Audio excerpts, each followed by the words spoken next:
Some time later, the cupbearer and the baker of the king of Egypt offended their master, the king of Egypt. Pharaoh was angry with his two officials, the chief cupbearer and the chief baker, and he put them in custody in the house of the captain of the guard, in the same prison where Joseph was confined.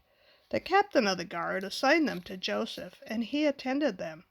After they had been in custody for some time, each of the two men, the cupbearer and the baker of the king of Egypt, who were being held in prison, had a dream the same night, and each dream had a meaning of its own. When Joseph came to them the next morning, he saw that they were dejected. So he asked Pharaoh's officials who were in custody with him in his master's house, "Why are your faces so drawn sadly today?" "We both had dreams," they answered, "but there is no one to interpret them."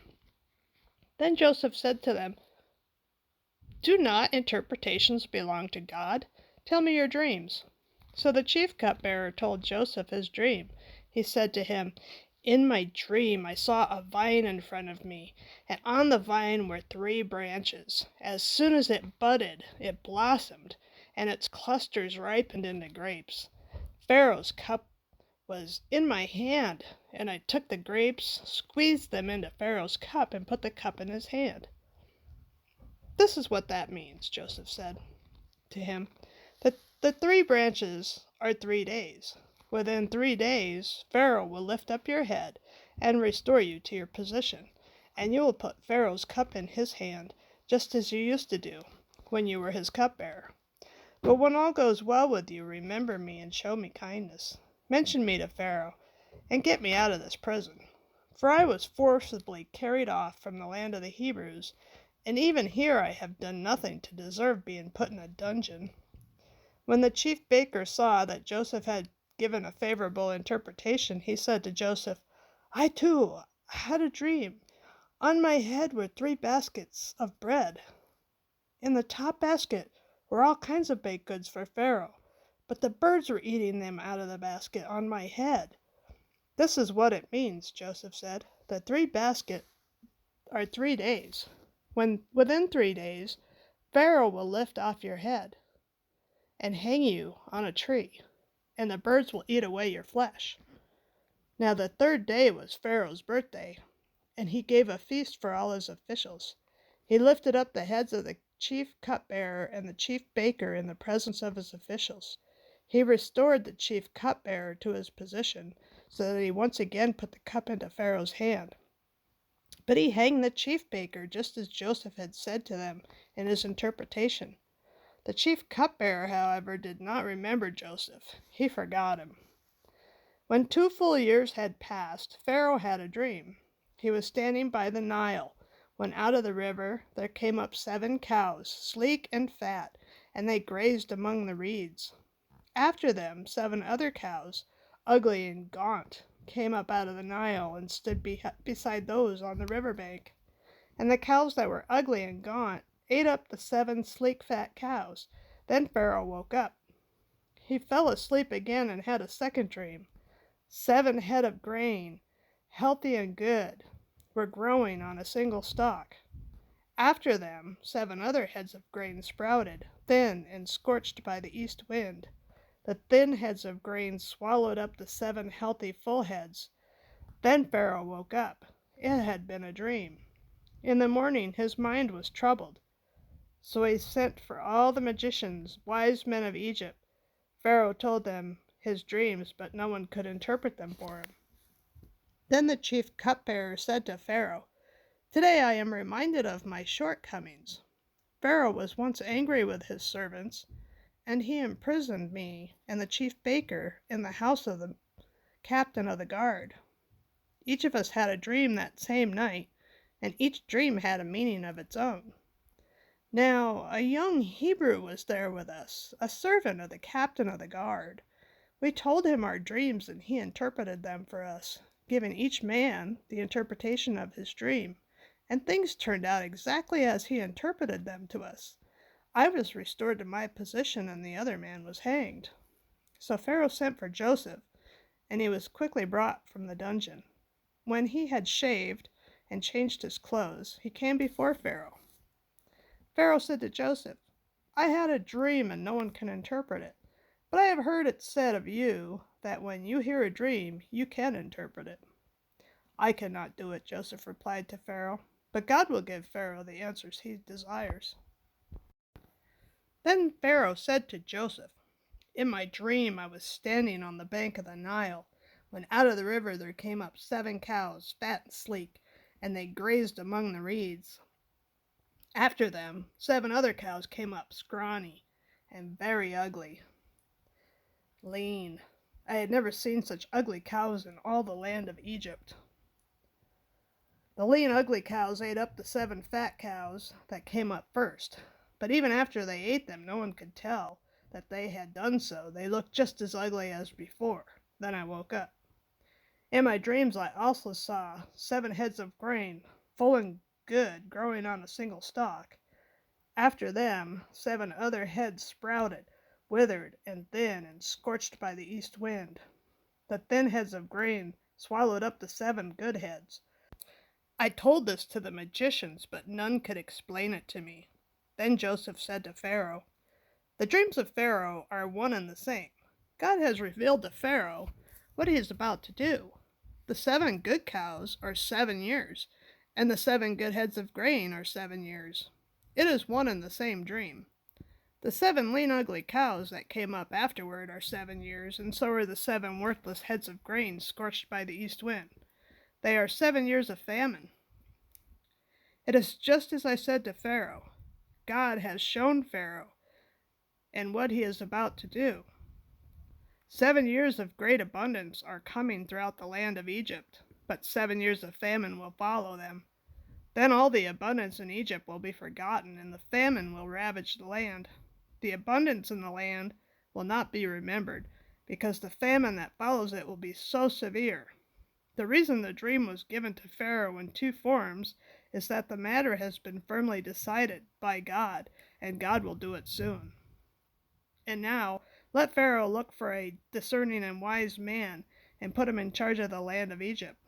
Let Pharaoh appoint commissioners over the land to take 1/5 of the harvest of Egypt during the 7 years of abundance. They should collect all the food of these good years that are coming and store up the grain under the authority of Pharaoh, to be kept in the cities for food. This food should be held in reserve for the country, to be used during the 7 years of famine that will come upon Egypt, so that the country may not be ruined by the famine.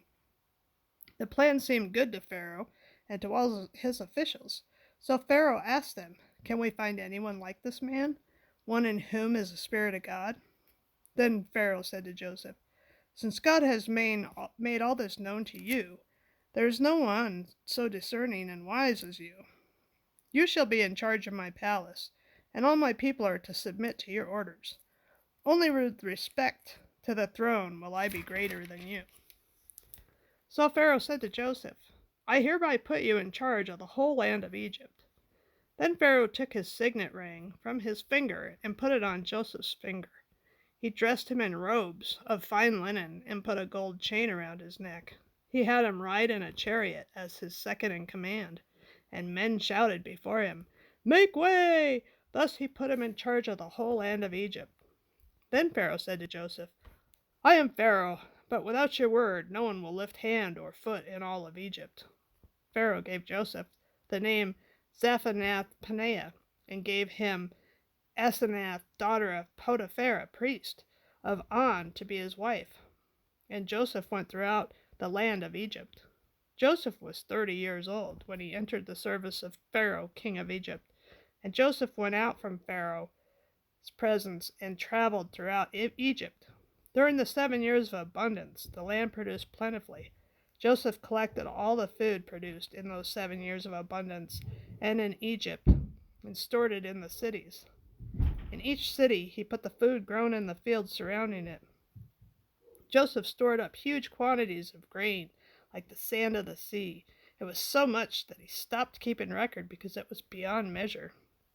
Before the years of famine came, 2 sons were born to Joseph and Asenath, daughters of Potiphar, priest of On.